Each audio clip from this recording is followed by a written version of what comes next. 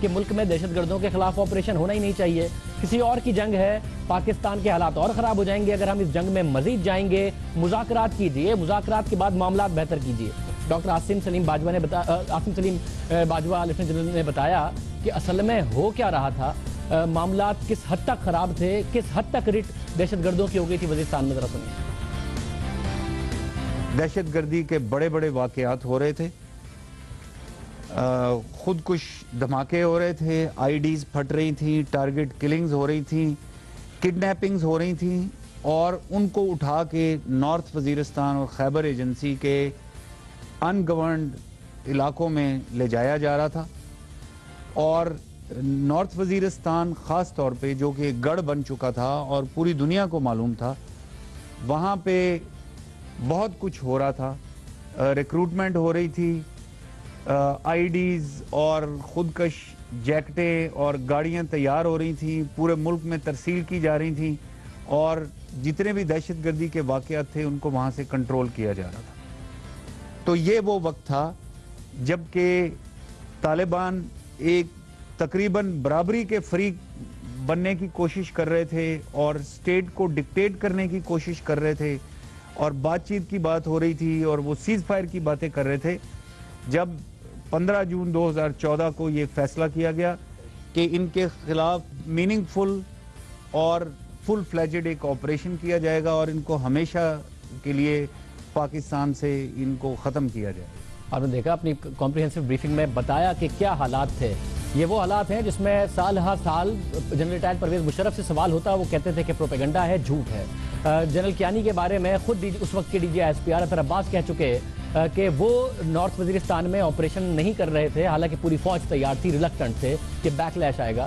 ساتھ ساتھ بہت سارے سیاستدان اس سارے معاملے کو کنٹروورشل کرتے رہے, آپریشن کے خلاف باتیں کرتے رہے, اور یہ وقت تھا جب ساری دنیا ہم پر تنقید کر رہی تھی. امریکہ, چین, روس, ایران, دیگر ممالک کو یہ شکایت تھی کہ پاکستان میں چھپے, پاکستان کے ٹرائبل ایریاز میں چھپے دہشت گرد ان سرحدوں میں دہشت گردی میں, ان کی سرحدوں میں, ان ممالک کی سرحدوں میں دہشت گردی میں ملوث ہیں. یہاں پر ٹریننگ کیمپس ہیں, معاملات ہوتے ہیں. آج اس بات کی بھی D G S P R lieutenant general Asim Saleem Bajwa نے اپنی بریفنگ میں بتایا کہ دنیا بھر کے دہشت گرد پاکستان میں چھپے بیٹھے تھے اور ان کا شمالی وزیرستان میں وجود تھا. آپ دنیا کے کسی ٹیررسٹ نیٹ ورک کا نام لے لیں, یہ بولا جاتا تھا کہ یہ نارتھ وزیرستان میں ان کا گڑھ ہے. کیا وہ القاعدہ, کیا وہ T T A, T T P, E T I am, I am you, کسی دنیا کے نیٹ ورک کا نام لے لیں, وہ ادھر ان کا وجود تھا اور یہ رپورٹ بھی ہو رہا تھا. اس طرح سے وہ پھیلے ہوئے تھے. یہ اس وقت کی ایک انٹیلیجنس رپورٹ ہے. سو ان اے وے وہ نارتھ وزیرستان میں پورے ایکسس کے اوپر وہ پھیلے ہوئے تھے, اور یہ نو گو ایریا تھا. پورے ملک سے کوئی وہاں جا نہیں سکتا تھا ان کی مرضی کے بغیر. پھر یہ آپریشن سٹارٹ ہوا, اور یہ ایک لارجسٹ کنسنٹریشن آف فورس تھی آپریشن کیری آؤٹ کرنے کے لیے. یہ تھی وہ صورتحال جس کے بعد پاکستان کی سیاسی اور عسکری قیادت نے اتفاق رائے سے آپریشن ضرب عضب کا آغاز کیا, اور اس میں کوئی شک نہیں کہ آپریشن ضرب عضب نے بڑی کامیابیاں حاصل کی. دہشت گردی کی کارروائیوں میں بڑی حد تک کمی آئی. پاکستان جس کا شمار ناکام ریاستوں میں کیا جانے لگا تھا, دہشت گردی کا محور کہا جانے لگا تھا, یہاں امن و امان کی صورتحال بہتر ہوئی. اور آج D S P R lieutenant general Asim Saleem Bajwa نے ضرب عضب کی کامیابیاں بھی بیان کی. پاک فوج کے جوانوں نے کس طریقے سے قربانیاں دی, 500 جوان شہید ہوئے, اور اس کے بعد یہ امن آنے میں کامیابی ہوئی. کس حد تک کامیابیاں ہوئی یہ بھی ذرا سنیں. تقریباً 500 کے قریب لوگ صرف آپریشن ضرب عضب جب سے سٹارٹ ہوئے ابھی تک شہید ہو چکی, اور 3500 کے قریب ٹیررسٹ ہیں جو مارے گئے. آئی ڈیز اور ایمونیشن کی فیکٹریز کوئی 7500 کے قریب تھی جو ہم نے ڈسٹرائے کی. اتنی بڑی تعداد میں اور اتنا زیادہ مواد دہشت گردوں کے پاس موجود تھا. دہشت گردوں کے تباہی اور بربادی کے منصوبے بھی خاک میں ملا دیے گئے. ساتھ ہی پاکستان میں ایک فعال افغان خفیہ ادارے این ڈی ایس اور بھارتی خفیہ ادارے را کا نیٹ ورک بھی بے نقاب کیا گیا. اور آج یہ بھی بتایا کہ پاکستان کی ایجنسیوں نے باقاعدہ طور پر ان کے عزائم بے نقاب کیے, پکڑا بھی. بہت سارے ان کے ارادے تھے, ان کو بھی پکڑا گیا. کیا کہہ رہے تھے ادھر سنیں. یہ 2 فائلیں تو میرے پاس ایسی ہیں, یہ وہ نیٹ ورک ہیں, این ڈی ایس سے ریلیٹڈ لوگ ہیں. این ڈی ایس کا نیٹ ورک ہے جو تھرو تورخم یہ KPK میں آپریٹ کر رہا تھا اور یہ وہ لوگ ہیں جو پکڑے گئے ہیں. میرا خیال ہے شاید سیکنڈ ورلڈ وار کے بعد فرسٹ ٹائم ہوگا کہ آپ نے ایک سرونگ آفیسر کسی دوسری ملک کا اپنے ملک میں پکڑا جو ادھر پورا ایک نیٹ ورک چلا رہا تھا. تو یہ جو انٹیلیجنس ایجنسی جو بھی ہے ادھر جو کچھ بھی پلان کرے گی, الحمدللہ ہماری انٹیلیجنس ایجنسی ہے, میں وٹنس ہوں, میں روز دیکھتا ہوں کتنی انفارمیشن وہ اکٹھی کرتے ہیں, انٹیلیجنس اکٹھی کرتے ہیں, کتنی اٹیمپٹس وہ فائل کر چکے ہیں اور کتنے زیادہ وہ نیٹ ورک پکڑ چکے ہیں اور ان کی ability to plan and execute کو وہ سیریسلی ڈینٹ کر چکے ہیں. یہ میرے نالج میں ہے. DGISPR نے مزید یہ بھی واضح کیا کہ طورخم پر گیٹ کی تعمیر کا معاملہ ہو یا انگور اڈا کے گیٹ کی حوالگی کا معاملہ, سول اور ملٹری لیڈرشپ ایک ہی پیج پر تھے, دونوں کی مشاورت سے ہی فیصلے کیے جا رہے ہیں, تمام اسٹیک ہولڈرز کو اعتماد میں لیا جا رہا. یہ وہ گیٹ ہے, اگر آپ دیکھیں تو یہ 37 میٹر ہمارے اپنے علاقے کے اندر ہے.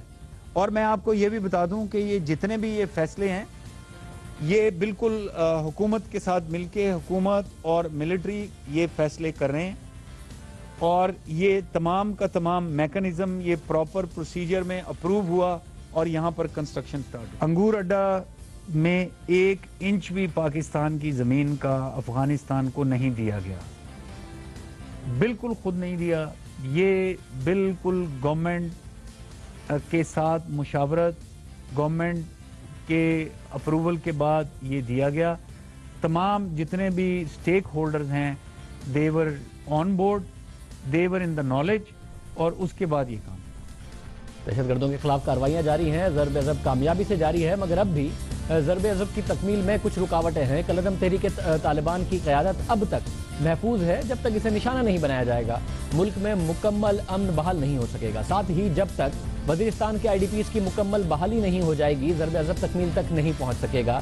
اور آرمی چیف کی طرف سے کہا گیا ہے کہ یہ سال آخری سال ہے ضرب عضب کا, تو بہت زیادہ کام ہے جو ابھی کرنا باقی ہے. اور یہ جو کچھ اہم معاملات ہیں اس پر بات کرتے ہیں. راجد حسین صاحب ہمارے ساتھ موجود ہیں. حسین صاحب بہت شکریہ ہمیں جوائن کرنے کے لیے. بارڈر مینجمنٹ کے حوالے سے آج بھی کہا گیا کہ یہ کام تو کرے گا پاکستان. افغانستان کی طرف سے بہرحال بڑی رکاوٹیں سامنے آ رہی ہیں. آپ کو لگتا ہے بہت زیادہ اہم معاملہ ہے اور یہ کرنا بہت زیادہ لازمی ہے اگر پاکستان میں دہشت گردی کو ختم کرنا ہے؟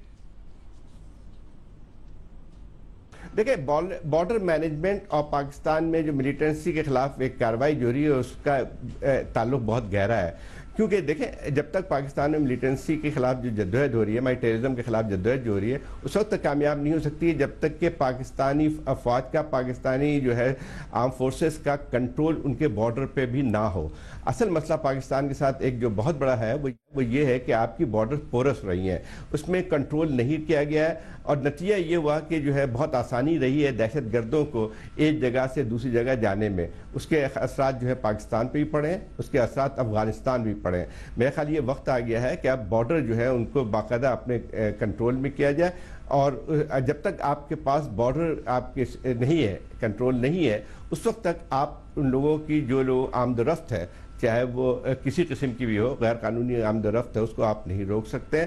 تو اس وقت تک پھر آپ جس کو کہتے ہیں کہ سوورٹی اور ریٹ آف دا اسٹیٹ قائم نہیں ہو سکتا. بالکل اہم معاملہ ہے. ساتھ میں NDS اور را کی ملی بھگت کی بار بار بات ہو رہی ہے. افغان انٹیلیجنس اور انڈین انٹیلیجنس اور پاکستان میں کارروائیوں کے حوالے سے جو اسٹریٹجک ڈیپتھ کا بہت پہلے سے کانسیپٹ تھا وہ تو یہ تھا کہ پاکستان کا بہت زیادہ انفلوئنس ہوگا, مگر یہ تو الٹا نظر آ رہا ہے کہ بھارت کا اتنا انفلوئنس ہے کہ ان کی دونوں کی ایجنسیاں مل کے پاکستان میں حالات خراب کرے ہیں, اور افغانستان کی جو فوج ہے بارڈر پر وہ فائرنگ کر رہی ہو, میجر شہید ہو جائے. یہ تو بالکل ہی الٹا ہو گیا ہے. اس کو کس طرح ڈیل کرے پاکستان؟ ہاں دیکھیں, مسئلہ یہ رہا ہے کہ جو ہم جس کو کہتے تھے کہ اسٹریٹجک ڈیپتھ, تو الٹا اس کا اثر یہ ہوا تھا کہ جن لوگوں کی ہم حمایت کر رہے تھے, جن لوگوں کو ہم جو ہماری ٹائز سے جو ہے وہاں حکومت کر رہے تھے, انہوں نے ہمارے یہاں اسٹریٹجک ڈیپتھ حاصل کر لی تھی. اب مسئلہ یہ بات صحیح ہے کہ وہاں بھارت کا اثر نفوذ بڑھا ہے, وہاں پہ جو ہے ہمارے تعلقات افغانستان سے ہی بہت خراب رہے, اور خاص طور پہ جو انٹیلیجنس ایجنسی اس کی NDS ہے, اس کے تعلقات تو رہے ہندوستان کے ساتھ. تو یہ میں سمجھتا ہوں کہ اس میں اس کے اثرات تو یہاں پہ پڑ رہے ہیں, اور یقینی طور پہ جو ہے ہم دیکھتے ہیں کہ ایک عجیب قسم کی جنگ جو ہے وہ بہت عرصے سے جاری, جس کو کہتے ہیں کوورٹ وار. اور اس میں جو ہے اس کے نتائج جو ہے وہ ہم بھی بھگت رہے ہیں آج ہے. لیکن اس میں ایک اور بات بھی آتی ہے کہ دیکھیں اس کی کامیابی اس وقت ہوتی ہے جبکہ ان انٹیلیجنس اداروں کو پاکستان کے اندر ایسے لوگوں کی تائید یا حمایت حاصل ہو, اس کے وجہ پہ وہ کامیابی حاصل کر سکتے ہیں. تو مسئلہ یہ آتا ہے کہ پہلے ہم اپنے گھر کو صاف کر لیں. تو میں نہیں سمجھتا ہوں کہ کوئی بھی اس قسم کے جو ادارے ہیں اسی کے دوسرے ممالک کے وہ کامیاب ہو سکتے ہیں. بہت شکریہ حسین صاحب ہمارے ساتھ موجود تھے, تجزیہ دے رہے تھے. پروگرام میں ایک بریک شامل کرتے ہیں, بات کریں گے ایان علی کیس کی. آج پھر عدالت کو بتایا گیا تھا کہ ان کا نام ایگزٹ کنٹرول لسٹ سے نکال لیا گیا ہے. انہوں نے سفر کرنے کی کوشش کی, پھر آف لوڈ کر دیا گیا, پاکستان سے نہیں باہر جا سکی کیونکہ قتل کے کیس میں اب ان پر سے تحقیقات کا معاملہ ہے. اس پر ذرا تفصیل سے آپ کو بتائیں گے ایک بریک کے بعد.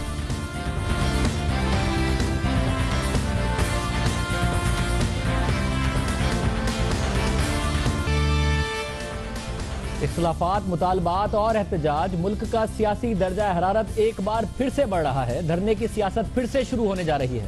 ڈاکٹر طاہر القادری پاکستان آ گئے. ایک زمانہ تھا جب doctor Tahir ul-Qadri deadline دیتے تھے, کفن کی بات کرتے تھے, یہ کہتے تھے کہ میں اتنا وقت دیتا ہوں اور تمہارا کام ہو جائے گا اور اس کے بعد حکومت نہیں رہے گی. آج ڈیڈ لائن نہیں دی, کیا کہہ رہے تھے ذرا سنیے. شارٹ ٹرم ہے یا لانگ ٹرم, اس موضوع پر تو میں کوئی بات اس وقت نہیں کرنے لگا.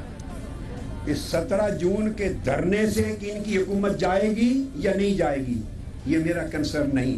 یہ اپنا قتل خود کریں گے, یہ اپنی موت اپنے ہاتھوں سے مریں گے اور مر رہے ہیں, اور میں ان کی روح کو پرواز ہوتے دیکھ رہا ہوں. 17 جون کے دھرنے سے حکومت جائے گی نہیں جائے گی کنسرن ہی نہیں ہے میرا, یہ ڈاکٹر قادری صاحب نے کہا. شیخ رشید صاحب ہمارے ساتھ کل موجود تھے. ہم نے جب ان سے پوچھا تھا تو انہوں نے کہا تھا کوئی جائے نہ جائے, تحریک انصاف جائے نہ جائے, میں تو جاؤں گا. تو شیخ صاحب یہ کس سیکوینس میں ہونے لگا عید کے بعد؟ طاہر القادری صاحب بھی آ رہے ہیں, ان کے ساتھ بھی کوئی پلان ہے, سب مل کے سڑکوں پر نکلیں گے, کیا پلان ہے؟ دیکھیں عمران خان تو شاید طاہر القادری کے ساتھ نہ نکلے, میں نکلوں گا.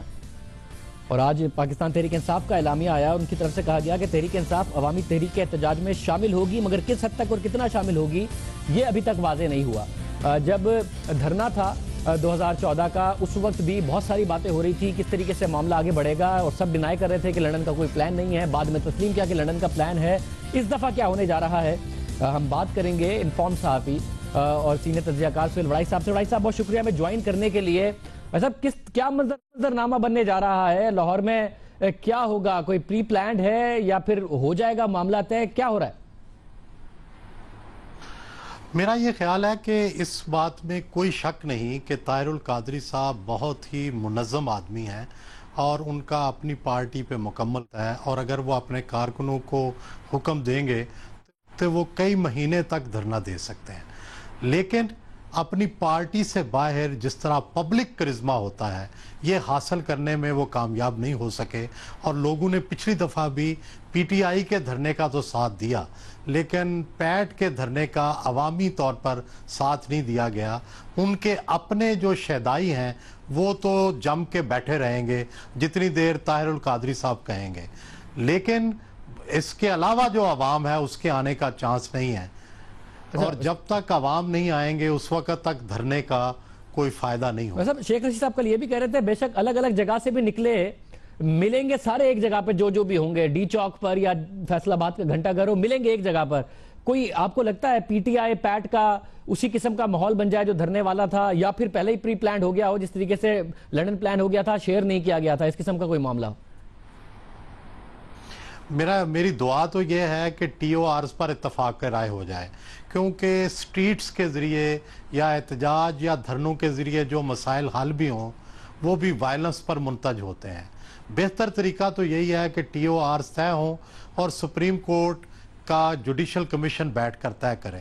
لیکن اگر ظاہر ہے یہ طے نہ ہوا تو احتجاج کا کوئی نہ کوئی سلسلہ تو جاری ہوگا, اور حکومت کو چاہیے کہ اس معاملے تک جانے نہ دے, کیونکہ کچھ نہ بھی ہوا تو کم از کم حکومت کا کام ٹھپ ہو جائے گا, حکومت مفلوج ہو جائے گی, اور اپوزیشن کو چاہے کوئی فائدہ نہ پہنچے حکومت کو ضرور نقصان پہنچے گا.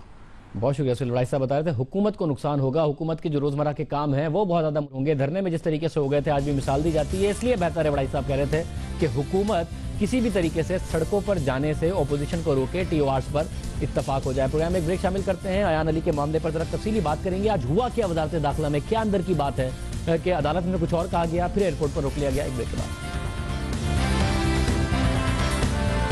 گزشتہ 15 ماہ سے ایان علی کا کیس ہیڈ لائنز کی زینت بنا ہوا ہے. بری وہ ہو نہیں رہی, سزا انہیں دی جا نہیں رہی, ECL سے نام نکل نہیں رہا. عدالت کہتی ہے تو نئے کیس میں الجھا دیا جاتا ہے. آخر معاملہ کیا ہے اور کیا اسی طریقے سے ہوتا ہے؟ آج بھی عجب معاملہ ہوا, کیونکہ ہر بار وزارت داخلہ ان کی اس کوشش کو ناکام بنا دیتی ہے کہ ان کا نام ECL سے نکلے. دلچسپ بات یہ ہے کہ ایان علی کا نام آج وزارت داخلہ نے ECL سے نکالا, اور آج ہی دوبارہ ایان علی کا نام ECL میں شامل کر دیا گیا. آج ہی وفاقی سیکرٹری داخلہ عارف احمد خان نے سندھ ہائی کورٹ کو بتایا کہ ماڈرن ایان علی کا نام ECL سے نکال دیا گیا ہے. سیکرٹری داخلہ کے کورٹ میں اس بیان کے چند گھنٹوں بعد ہی دوبارہ ایان علی کا نام ECL میں ڈال دیا گیا. ایان علی, جنہیں جب یہ خبر ملی کہ ان کا نام ECL سے نکالا جا چکا ہے تو وہ بیرون ملک جانے کے لیے کراچی ایئرپورٹ پہنچی, لیکن وہاں انہیں معلوم ہوا کہ ان کا نام ایک بار پھر ECL میں ڈال دیا گیا ہے. امیگریشن حکام کی جانب سے جب ایان علی کی بیرون ملک روانگی کے لیے طریقہ کار پر کام شروع کیا گیا تو ان کا نام ECL لسٹ میں شامل تھا, جس کے باعث FIA حکام نے انہیں بیرون ملک روانگی سے روک دیا.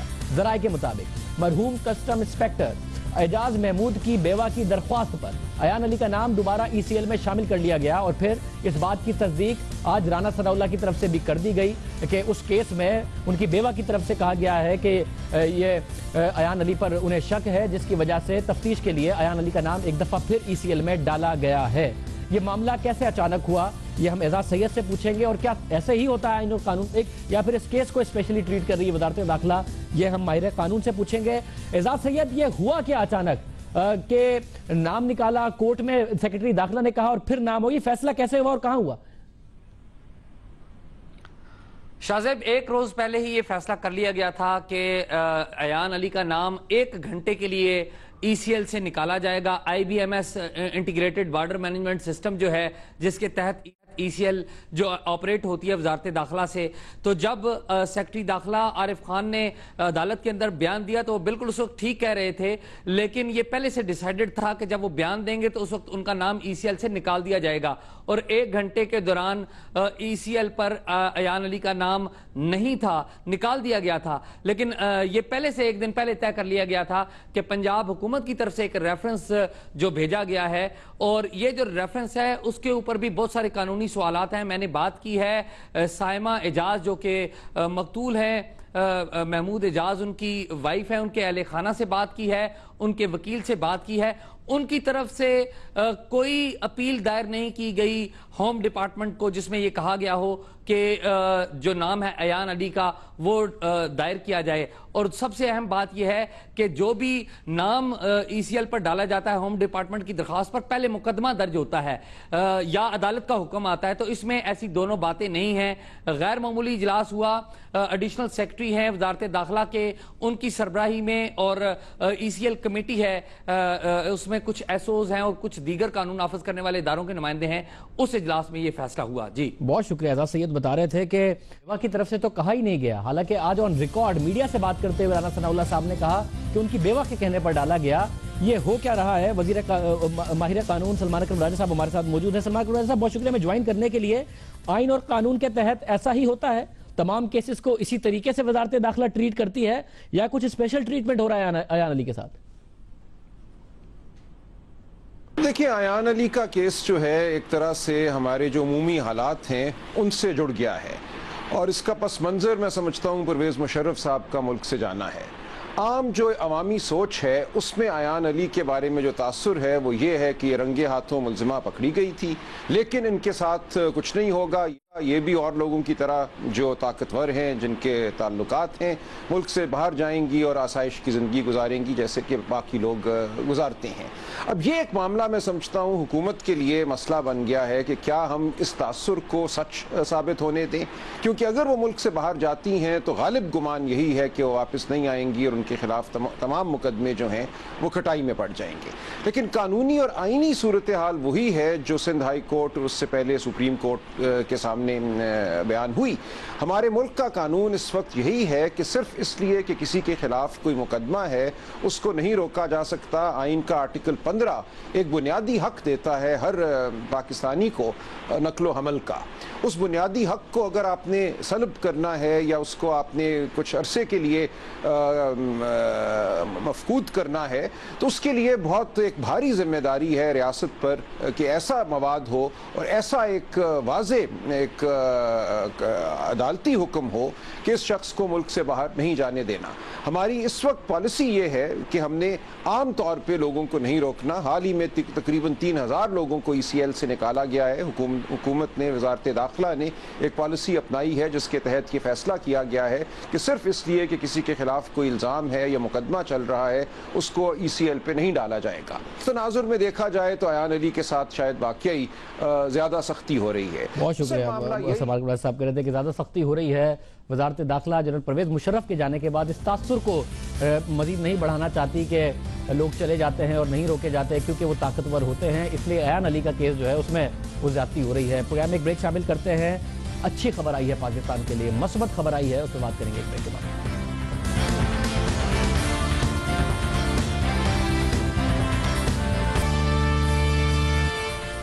آج پاکستان اسٹاک مارکیٹ کے 100 انڈیکس میں تاریخ کی بلند ترین سطح پر وہ پہنچا. زبردست قسم کی تیزی دیکھی گئی, 1000 پوائنٹ سے زیادہ کا اضافہ.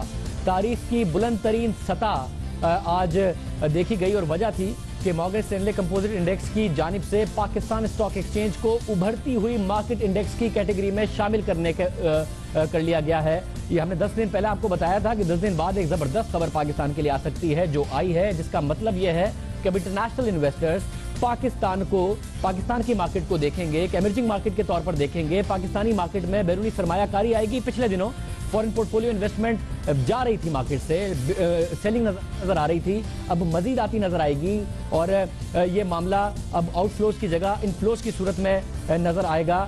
اس کی کیا صورتحال ہوگی؟ آج تو مارکیٹ نے بڑا پازیٹیو ریاکٹ کیا ہے اور اوور آل ملک پر کیا اثرات پڑیں گے, ملک میں بعد میں جو فورن ڈائریکٹ انویسٹمنٹ ہے اس کو لانے میں کیا اثرات پڑیں گے, سب پر ہم بات کریں گے. سب سے پہلے محمد سہیل صاحب سے بات کرتے ہیں مارکیٹ کے رسپانس پر اور پھر زبیر صاحب ہمارے ساتھ موجود ہوں گے کہ ان کی کیا تیاری. سہیل صاحب بہت شکریہ ہمیں جوائن کرنے کے لیے. زبردست پہلے ہی اس خبر کے اینٹیسپیشن میں 2-3 ہزار پوائنٹس تیز بڑھ گئی تھی مارکیٹ, آج 1000 پوائنٹس بڑھ گئی.